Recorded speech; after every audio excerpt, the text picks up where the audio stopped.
Now, this is going to be a very short video because, unfortunately, I didn't have the time to get a longer video done.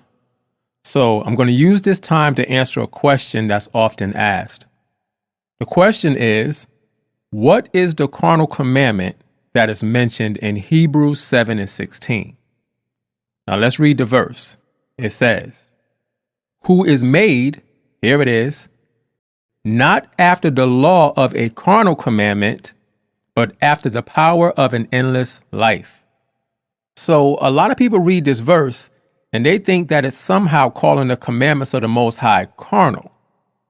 Now, this verse is usually pulled by people who believe that we don't have to keep the law. But what you're going to find out is that this verse has nothing to do with the law overall.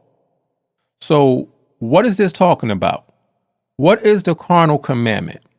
Well, let's get some understanding. This is Numbers 8:11. It says, and Aaron shall offer the Levites before Yahweh for an offering of the children of Israel. In other words, Aaron dedicated the Levites to the Most High. Why? It says that they may execute the service of Yahweh. So here we see the Levites being ordained to be the priests of the nation of Israel. Now let's jump down to verse 14. It says, thus shalt thou separate the Levites from among the children of Israel. Here it is. And the Levites shall be mine. Verse 15. And after that shall the Levites go in to do the service of the tabernacle of the congregation. So again, we see the Levites are being ordained to be the priest. It says, and thou shalt cleanse them and offer them for an offering. So the Levites had to be set apart and dedicated to the Most High. Verse 16.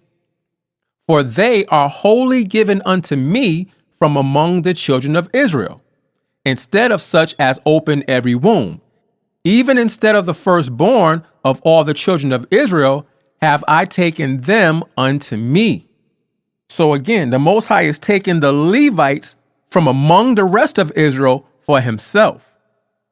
Let's jump down to verse 19. It says, and I have given the Levites as a gift to Aaron and to his sons from among the children of Israel. Here it is. To do the service of the children of Israel in the tabernacle of the congregation, and to make an atonement for the children of Israel, that there be no plague among the children of Israel when the children of Israel come nigh unto the sanctuary. Verse 20. And Moses and Aaron and all the congregation of the children of Israel did to the Levites according unto all that Yahweh commanded Moses concerning the Levites. So did the children of Israel unto them. So we see that the Most High chose the Levites to be the priest for the whole nation of Israel. Now, how could you become a Levite? You had to be born from the tribe of Levi. If you wasn't born a Levite, you could not become a priest. This is the commandment that the Most High gave. So the commandment of the Levitical priesthood was based on the flesh. You had to be born of the fleshly line of Levi. Now, what's another word for flesh? Carnal. You can see it on your screen. It says fleshly, carnal, having the nature of flesh, pertaining to flesh. So this is a commandment based on the flesh of a particular tribe. That's why it's called a carnal or fleshly commandment. It's not saying that the commandments of the Most High are carnal, because in Romans 7:14, Paul says the law is spiritual, but I'm carnal. You see? So the carnal part is dealing with man, not the law.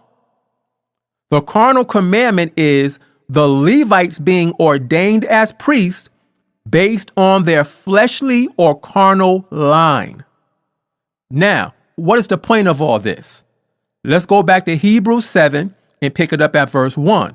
It says, "For this Melchizedek, king of Salem." So now we're reading about Melchizedek. What was his position? It says, "Priest of the Most High God." You see? But guess what? Melchizedek lived before there was a Levitical priesthood. He lived before the tribe of Levi even existed. His priesthood was not based on the flesh. His priesthood was based on the Spirit. He was chosen and sent directly from the Most High. It says, "Who met Abraham, returning from the slaughter of the kings, and blessed him." Verse 2, "To whom also Abraham gave a tenth part of all." So Abraham paid tithes to Melchizedek the priest.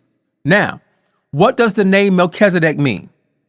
It says, first, being by interpretation, king of righteousness.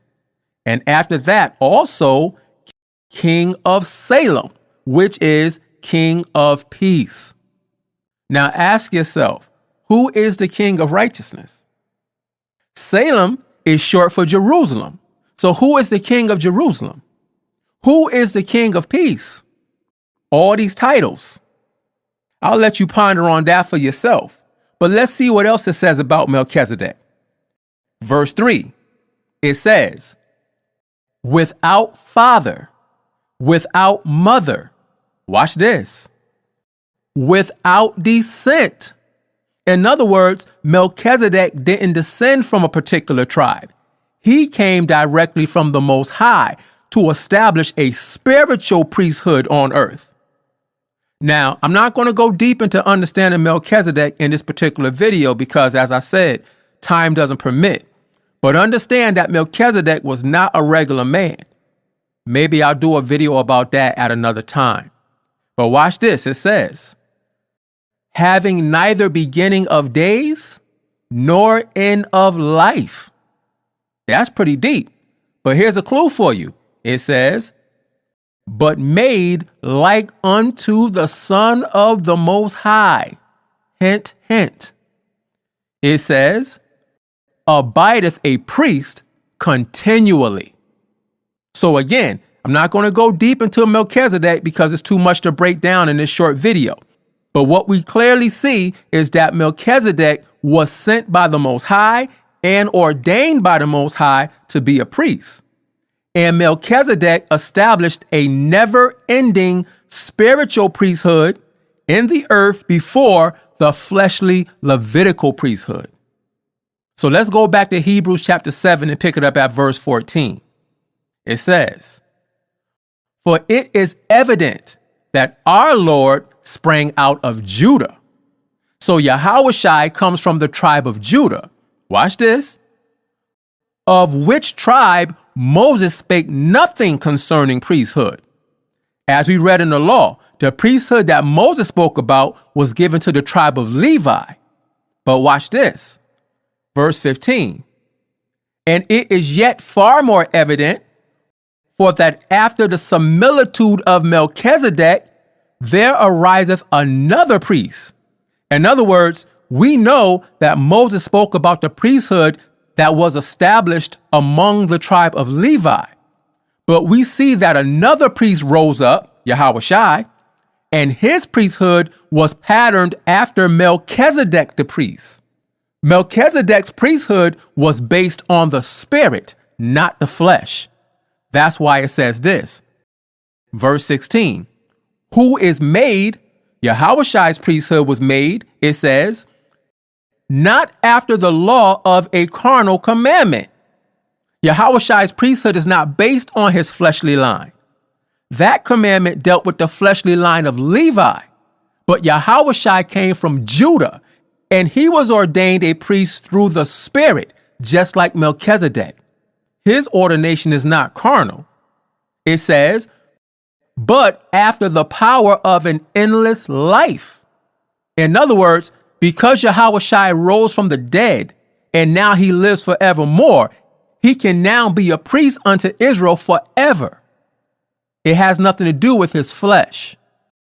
So as you can see, the term carnal commandment has nothing to do with the commandments of the Most High being carnal. The term carnal commandment is referring to a specific command that the Most High gave to establish the Levitical priesthood based on the fleshly lineage of a specific tribe. That has nothing to do with the laws of the Most High being carnal.